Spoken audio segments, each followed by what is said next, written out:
دنوں کے 10 دن ان میں جو بھی عبادت کی جاتی ہے ان عبادت کا ثواب اللہ رب العزت باقی عام دنوں کے عبادت کے ثواب سے زیادہ ادا فرماتا ہے۔ تو جس طریقے سے رمضان میں ہم کوئی عبادت کریں، نفلی عبادت ہو یا فرضی عبادت ہو، اس کا ثواب عام دنوں کی عبادت سے زیادہ دیا جاتا ہے، اسی طریقے سے یہ حجہ کا مہینہ ہے، تو شروع کے 10 دن ہیں، شروع کے یہ 9 دن ہیں، 1 ذی الحجہ سے لے کے 9 ذی الحجہ تک جو بھی انسان عبادت کرتا ہے تو اس کا ثواب بڑھا کر دیا جاتا ہے عام دنوں کے مقابلے۔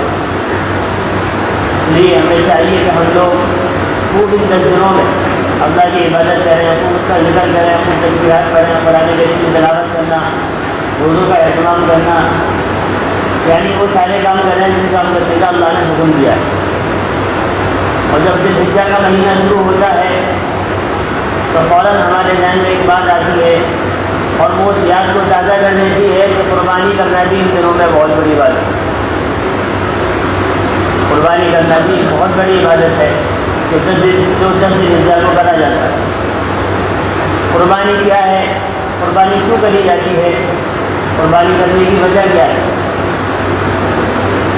قربانی حضرت ابراہیم علیہ نبینا علیہ السلام کی سنت ہے اور ہمارے نبی محمد صلی اللہ علیہ وسلم کی بھی سنت ہے۔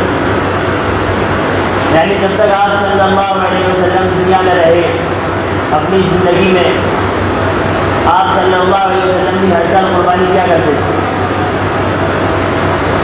اور اس وقت سے لے کر آج تک حضرت ابراہیم علیہ السلام کے زمانے سے لے کر آج تک قربانی چلی آتی رہی۔ اصل قربانی کس چیز کی تھی؟ اصل قربانی اپنے بیٹے کو ذبح کرنے کی، اصل قربانی اپنے بیٹے کو ذبح کرنے کی تھی۔ حضرت ابراہیم علیہ نبینا علیہ السلام جب مصر پہنچے ہیں، وہاں جا کر آپ نے دعا کی کہ اللہ مجھے نیک اولاد عطا فرما دے، مجھے نیک اولاد عطا فرما دے۔ آپ بڑھاپے میں پہنچ چکے، بڑھاپے میں ایک تمنا ظاہر ہوئی، بڑھاپے میں ایک تمنا دل میں آئی کہ ہمارے پاس اولاد ہونی چاہیے۔ تو اس وقت آپ نے اللہ سے دعا کی کہ اللہ مجھے ایک اولاد عطا فرما جو نیک ہو۔ چنانچہ اللہ رب العزت نے آپ کی دعا کو قبول کیا اور آپ کو ایک نیک اولاد عطا فرما۔ وہ اولاد بھی نیک اور باپ بھی نیک۔ جب وہ اولاد جوان ہوئی، جب وہ جوانی پر پہنچ گئی، حضرت اسماعیل علیہ السلام جب جوانی پر پہنچے، اس وقت اللہ کا کیا حکم ہوا کہ اپنے بیٹے کو ذبح کرو، اپنے بیٹے کو ذبح کرو۔ ایک تو یہ بڑی آزمائش تھی کہ بڑھاپے میں ایک اولاد مل جانا ایک بڑی نعمت تھی، اس کے بعد اس بات کا حکم مل جانا جب تم اس کو ذبح کر دو اللہ کے لیے، تو دوسری آزمائش تھی۔ یعنی انسان دنیا میں رہتا ہے، دنیا میں رہنے کے باوجود کوئی انسان بڑھاپے کو پہنچا، اس کی اولاد ہو۔ اب انسان بڑھاپے میں اگر یہ تمنا کرتا ہے کہ میری اولاد میرا سہارا بنے گی، میری اولاد میری بڑھاپے کا سہارا بنے گی، اگر بڑھاپے میں آنے کے بعد کسی انسان کے جوان بیٹے کا انتقال ہو جائے، یا جوان بیٹے کا ایکسیڈنٹ ہو جائے، یا جوان بیٹے بیمار ہو جائے، یا کوئی اور چیز اسے لاحق ہو جائے، تو بوڑھا آدمی اتنا پریشان ہو جاتا ہے کہ میری بڑھاپے کے سہارے کو کیا ہوا۔ اور وہاں تو کس چیز کی بات کی؟ وہاں تو قربان کرنے کی بات کی کہ اللہ کے نام پر اس کو ذبح کر دو، اللہ کے نام پر اس کو قربان کر دو، یعنی اپنے بیٹے کو اللہ کے نام پر قربان کر دو۔ تو پوری جوانی گزار دی، اور بڑھاپے میں ایک اولاد ملی، اس کو بھی اللہ کے نام پر قربان کرنے کا حکم ملا۔ تو ایسا نہیں ہے کہ اس نے کچھ سوچا ہو، کچھ تردد ہوا ہو کہ ایسا کرنا چاہیے نہیں کرنا چاہیے، فوراً تیار ہوئے کہ ہاں میں اللہ کے لیے اپنے بیٹے کو قربان کر دوں گا، ذبح کر دوں گا۔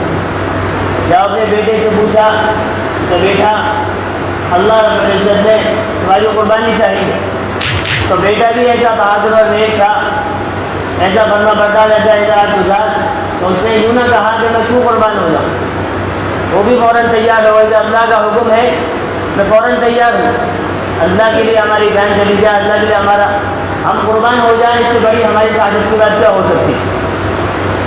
چنانچہ وہ بھی تیار ہوئے اور دونوں چل دیے۔ حضرت ابراہیم علیہ السلام اور اسماعیل علیہ السلام دونوں جنگل کی طرف پہنچ گئے۔ شیطان نے روکنا چاہا، اپنے شیطان کو دھکا دیا، بھگا دیا۔ شیطان نے 3 مرتبہ روکنا چاہا اور شیطان کو 3 مرتبہ دھکا دیا اور بھگا دیا۔ جب ذبح کرنے کا وقت آیا تو آپ لیٹ گئے، آپ اپنی آنکھوں پر پٹی باندھ لی۔ جیسے ہی ذبح کرنے والے تھے اتنے میں اللہ کو یہ ادا بہت پسند آئی کہ میرے حکم پر جو انسان میرے حکم پر اپنی اولاد کو قربان کر سکتا ہے، اور اولاد بھی ہو تو نیک اور صالح، فرما بردار، اطاعت گزار، نہ تو باپ نے کوئی تردد کیا، نہ باپ نے کوئی اشکال کیا، نہ اولاد نے کوئی اشکال کیا کہ اللہ ہماری قربانی کیوں چاہتا ہے۔ وہ اولاد، ایسی اولاد کو، ایسی فرماندار اولاد، اور وہ اولاد جو بڑھاپے میں عطا کی گئی تھی، وہ اولاد جو بڑھاپے میں عطا کی گئی تھی، تو اللہ نے کیا کرا، اسماعیل علیہ السلام کو ڈالا، اللہ جنت سے مہینہ بھیجا اور اس کو ذبح کر دیا گیا۔ بیٹے کی جگہ کس کو ذبح کر دیا گیا؟ مہینے کو ذبح کر دیا گیا، بیٹے کو ذبح کر دیا گیا۔ اصل قربانی کس کی تھی؟ بیٹے کو قربان کرنے کی تھی، لیکن اللہ کو جب یہ ادا بہت پسند آئی کہ انہوں نے میرے حکم کی نافرمانی نہیں کی، کوئی شک نہیں ہوا، کوئی اشکال نہیں کرا، نہ کوئی چیزیں ہوئی نہ کہ میں ایسا کیوں کروں، میرے پاس تو بڑھاپے میں ہی جو اولاد تھی، میں ایسا نہیں کر سکتا، یہ تو میرے بڑھاپے کا سہارا ہے، اگر میں اس کو ذبح کر دوں گا، میں اس کو قربان کر دوں گا تو میرے بڑھاپے میں کیا ہوگا، میں کس کے سہارے اپنی زندگی گزاروں گا؟ ایسا کچھ بھی نہ سوچا، کچھ بھی نہ کہا، بلکہ اللہ کے حکم پر اس کو قربان کرنے کر دی۔ سوال یہ پیدا ہوتا ہے کہ انسان جب قربانی کس کی تھی؟ بیٹوں کی قربانی تھی، اب بکروں کو ذبح کیا جاتا ہے، مینڈوں کو ذبح کیا جاتا ہے، بھینسوں کو ذبح کر دیا جاتا ہے، اونٹوں کو ذبح کر دیا جاتا ہے۔ اصل قربانی تو بیٹوں کی قربانی تھی۔ اس کی دوسری وجہ یہ ہے کہ انسانوں کو اگر بیٹوں کی قربانی ہوتی، یعنی دنیا میں جتنے انسان ہیں سب کے پاس بیٹے تو ہیں نہیں، جو صاحب نصاب ہے، جو پیسے والے ہیں، جو استطاعت والے ہیں، اگر اس وقت بیٹا قربان ہو جاتا تو ابھی تک ہم لوگ بیٹوں کو قربان کر رہے ہوتے، ذبح کر رہے ہوتے، لیکن اللہ کا قانون ہے، اللہ کا نظام ہے کہ ہر کسی انسان کو اللہ نے بیٹا عطا نہیں کیا، بلکہ بہتوں کو بیٹیاں عطا کی ہیں، بہتوں کو بیٹے عطا کیے، بہتوں کو کچھ بھی عطا نہیں کیا، بہتوں کو دونوں عطا کیے۔ اگر ایسا ہوتا کہ انسانوں کو ذبح کیا جا رہا ہوتا، بیٹوں کو ذبح کیا جا رہا ہوتا، تو اللہ تعالیٰ ہر ماں باپ کو بیٹوں سے نوازتا، تاکہ ان کو اللہ کے نام پر ذبح کیا جا رہا ہے۔ انسان قربانی تو کرتا ہے، ہم لوگ اللہ کے نام پر اپنے بکروں کو ذبح تو کرتے ہیں، ہم لوگ بکرے لے آتے ہیں، ذبح بھی کرتے ہیں، اور اس پر سبزی بھی لگائی جاتی ہے۔ تو کس کا بکرا جتنا مہنگا تھا، آج کل ابھی تو عام رواج بن گیا ہے کہ جس دن قربانی کرنی ہے اس سے ایک دن پہلے بکرا لے آتے ہیں اور اگلے دن ذبح کر دیا جاتا ہے۔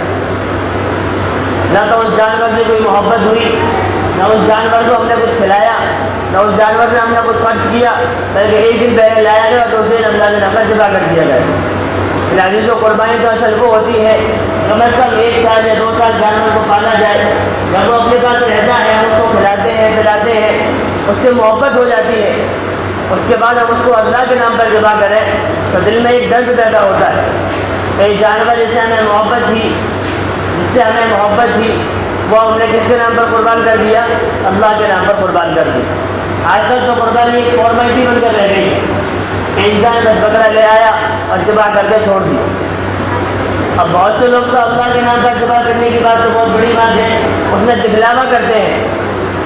کوئی بکرا لے آیا، کسی کا بکرا تھوڑا تگڑا ہو، صحت میں صحیح ہو، تندرست ہو، لمبائی میں اچھا ہو تو جو پوری گلیوں میں گھمایا جا رہا ہوتا ہے، بازاروں میں گھمایا جا رہا ہوتا ہے، تاکہ سب لوگ مجھ سے پوچھیں کہ بکرا کتنا مہنگا ہے، تاکہ میں سب کو بتاتا پھروں کہ بکرا اتنا مہنگا لایا ہوں۔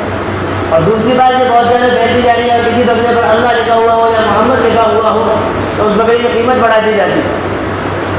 میرے عزیزو، تم جس جانور کی قربانی کر رہے ہو، اللہ کے یہاں یہ نہیں دیکھا جائے کہ اس بکرے پر اللہ لکھا ہوا تھا یا محمد لکھا ہوا تھا، اللہ کے یہاں تو یہ دیکھا جائے گا کہ تمہارے دل میں کس کی نیت کی قربانی کرنی، تمہاری نیت کس چیز کی تھی؟ لوگوں کو دکھانے کی نیت تھی یا مجھے دکھانے کی نیت تھی؟ اور ہم نے لوگوں کو دکھانے کے لیے قربانی کی ہے کہ لوگ تعریف کریں گے، لوگ واہ واہ کریں گے، اتنا مہنگا بکرا لے کر آئے، اتنا بڑا بکرا تھا، اتنا صحت مند بکرا تھا، جب اس کو ذبح کیا گیا تو بہت زیادہ ہل رہا تھا، بہت طاقت تھی بکرے میں، میرے عزیز اس سے کوئی فائدہ نہیں۔ اب لوگوں نے ذبح کر دیا، ہمارا پیسہ بھی چلا گیا، ہمارا مال بھی چلا گیا، ہمارا جانور بھی چلا گیا، لیکن اس کا ہمیں کوئی فائدہ نہیں ہو اگر ہم نے دکھلانے کے لیے کیا ہے۔ اس لیے قربانی کس کے لیے کرنی ہے؟ جس جانور کو ہم قربان کر رہے ہیں، جس جانور کو ہم ذبح کر رہے ہیں، وہ صرف اور صرف کس کے لیے کرنا ہے؟ صرف اور صرف اللہ کی ذات کے لیے قربان کرنا ہے۔ لوگ کیا کہیں گے اس سے ہمیں کوئی فرق نہیں پڑنا چاہیے کہ بکرا ہلکا ہے یا بکرا چھوٹا ہے، بکرا کمزور ہے، لوگوں کے کہنے سے کیا ہوتا ہے؟ لوگ تو کہتے ہیں، ایک نہیں ہزاروں بات نکالتے ہیں، ان کے کہنے سے کوئی فرق نہیں پڑنا چاہیے، بلکہ ہم تو کس کے لیے قربان کر رہے ہیں، کس کے لیے قربانی کر رہے ہیں، کس کے لیے ذبح کر رہے ہیں؟ اس جانور کو اللہ کے لیے ذبح کر رہے ہیں، اللہ کے نام پر ذبح کر رہے ہیں۔ لوگوں کو اچھا لگے یا نہ لگے، لوگوں کو پسند آئے یا نہ آئے، بس میرا اللہ میری قربانی کو قبول کر لے گی، میری شہادت کی بات ہے، یہ میری شرط کی بات ہے کہ میرا اللہ میری قربانی کو قبول کر لے۔ یہ جانور میں نے ذبح کیا ہے، اس جانور کی قربانی کو اللہ قبول کر لے۔ لوگ تو کچھ بھی کہتے رہے، اس میں ہمیں کوئی فرق نہیں پڑنا چاہیے۔ اور کچھ لوگوں نے تو دین کو بدنام کرنے کا ٹھیکہ لے رکھا ہے، یعنی کچھ لوگ تو یہاں تک کہہ دیتے ہیں کہ قربانی کرنا بے فائدہ کام ہے، قربانی کرنا بے فائدہ کام ہے، اس میں کوئی فائدہ نہیں۔ یعنی انسان بقرہ عید کے دن 10 ذی الحجہ کو لاکھوں کروڑوں روپے خرچ کر کے، پوری دنیا کے انسان اتنا مال کا خرچ کر دیتے ہوں گے، اور سارا کا سارا پیسہ اپنا نالیوں میں بہاتے ہوئے نظر آتے ہیں۔ یعنی قربانی کرنا گوشت کھانا مقصود نہیں ہے، اس کو ذبح کرنا مقصود نہیں ہے، بلکہ اللہ تعالیٰ کس چیز کو دیکھتا ہے؟ ہمارے اخلاص کو دیکھتا ہے، ہماری نیت کو دیکھتا ہے، اور تقویٰ اور للہیت کو دیکھتا ہے کہ میرے بندے نے جس جانور کو ذبح کیا ہے، وہ جانور کس لیے ذبح کیا ہے، اس کی نیت کیا ہے، اس کے دل میں تمنا کیا ہے کہ میں کس لیے قربان کر رہا ہوں۔ قرآن میں اللہ نے کہا لن ینال اللہ لحومها ولا دماؤها ولکن ینالہ التقویٰ منکم، کہ قیامت کے دن، یعنی کل قیامت کے نہ تو اس جانور کا گوشت پہنچایا جائے گا، نہ خون پہنچے گا، نہ خور پہنچیں گے، نہ کچھ اور پہنچے گا، بلکہ صرف اور صرف کیا چیز پہنچتی ہے اللہ کے پاس؟ انسان کی نیت اور اخلاص پہنچتا ہے۔ جو جانور بھی ہم قربان کرتے ہیں، جس جانور کو بھی قربان کیا جاتا ہے، وہ کیوں قربان کیا جاتا ہے؟ ہم نے کیوں قربان کیا، کیوں ذبح کیا؟ صرف اور صرف اللہ کی رضا کے لیے کیا، تاکہ میرا اللہ مجھ سے خوش ہو جائے، میرا اللہ مجھ سے راضی ہو جائے، اور ہمارے نبی حضرت ابراہیم علیہ السلام کی سنت زندہ ہو جائے، اور ہمارے نبی محمد صلی اللہ علیہ وسلم کی سنت زندہ ہو جائے۔ جب انہوں نے اپنے بیٹے کو ذبح کرنے میں کوئی تردد نہیں کیا، کوئی اعتراض نہیں کیا، تو ہم لوگ جانور کو ذبح کرنے میں کیوں سوچتے ہیں، کیوں فکر کرتے ہیں؟ جانوروں کو ذبح کرنا چاہیے، اپنے ہاتھ سے ذبح کرنا چاہیے، تاکہ ہمارے اندر جو خوف ختم ہو جائے، ڈر ختم ہو جائے۔ جب جانور کے اوپر جو چھری پھیری جائے گی، یعنی جو انسان ذبح کرنے والا ہے، اس کو چاہیے کہ خود اپنے ہاتھ سے ذبح کرے۔ لوگوں کو دیکھا جاتا ہے کسائیوں کو بلا لیتے ہیں، وہ ذبح کر کے چلے جاتے ہیں۔ جو کسائی قربانی کرنے والا آتا ہے، جو ذبح کرنے والا آتا ہے، وہ بسم اللہ اللہ اکبر کہتا بھی ہے نہیں کہتا؟ یوں کہا جاتا ہے کہ جس جانور کو ذبح کیا جا رہا ہے، جو چھری چلانے والا ہے، اس کو چاہیے کہ وہ بسم اللہ کا نام لے کر اس کو ذبح کرے، اور جو اس کو پکڑنے والا ہے، 7 مئی کا جو ہاتھ پر لگا لیتے ہیں، ان کو بھی چاہیے کہ وہ بھی اللہ کا نام لے کر ذبح کریں۔ اگر کسی نے ایسا نہیں کیا تو وہ ذبیحہ حلال نہیں ہوگا، وہ ذبیحہ حلال نہیں ہوا۔ جس جانور کو ہم نے قربان کیا، اتنا مال خرچ کر کے ہم اس جانور کو لائے، اس کو ہم نے پالا، اس کو ہم نے بڑا کیا، اور جب ذبح کیا نہ تو اس پر اللہ کا نام لیا، بس قضائی آتے ہیں اور چھری پھیر کر فوراً چلے جاتے ہیں۔ گھر والے بھی اس طرف نہیں سوچتے کہ ہمارے جانور ذبح کیا اس پر اللہ کا نام لیا گیا نہیں لیا گیا، اس نے بسم اللہ پڑھی تھی یا نہیں پڑھی، اس نے یہ بھی کہا کہ میں اللہ کے نام سے ذبح کر رہا ہوں، نہیں کروں، بس آتے ہیں اور ذبح کر رہا ہوں چل دیے، اور ہمیں اس چیز کی فکر بھی نہیں ہوتی کہ ہمارا جانور جو ذبح ہوا ہے وہ حلال بھی ہوا، ہمارے لیے حرام ہے۔ اس لیے اس کی بہت زیادہ فکر کرنی چاہیے۔ اور قربانی کے جو 3 دن ہے، 10 ذی الحجہ، 11 اور 12، ان 3 سے پہلے اور ان 3 کے بعد کوئی قربانی معتبر نہیں ہے۔ ان 3 دن سے پہلے اور ان 3 دن کے بعد کوئی قربانی معتبر نہیں ہوگی، اس لیے 3 دن کے اندر ہی رہ کر ہمیں قربانی کرنی چاہیے۔